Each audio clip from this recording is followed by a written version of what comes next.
বিষ্ণু বললেন জান্নাতের ভেতরে দরজা হলো আটটা দরজার মধ্যে স্পেশাল একটা দরজা আছে, দরজাটার নাম হলো রাইয়ান।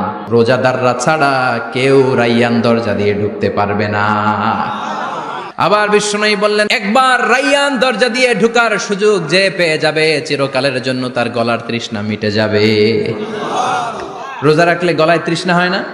এই যে আল্লাহর খুশির জন্য এই তৃষ্ণাকে সহ্য করে আপনি রোজা রেখেছেন, এর ফলাফল হিসেবে রাইয়ান দরজা দিয়ে ঢুকা মাত্রই আপনার গলার তৃষ্ণা শেষ। জান্নাতের ভেতরে আমরা ঢুকতে চাই, শপিং মলে যখন আমরা ঢুকতে চাই কোন দিক দিয়ে ঢোকা লাগে? দরজা দিয়ে না, গেট দিয়ে। তা আমরাও জান্নাতের গেট দিয়েই তো ঢুকবো নাকি? আমরা জান্নাতের কোনো না কোনো গেট দিয়ে ঢুকতে হবে। বিশ্বনবী ফরমান, বুখারীর বর্ণনা, ইন্নালিল জান্নাতি সামানিয়াতু আবওয়াব, জান্নাতের ভেতরে 8টা দরজা আছে।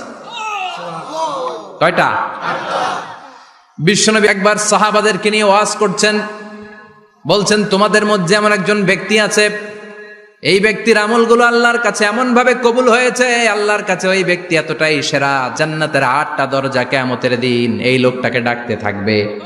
প্রতিটা দরজা বলবে আপনি আমার দরজা দিয়ে ঢুকে জান্নাতে প্রবেশ করেন। সাহাবারা বললেন ইয়া রাসূলুল্লাহ, কে সেই ব্যক্তি? বিশ্বনবী বললেন ওই ব্যক্তির নাম হলো আবু বকর।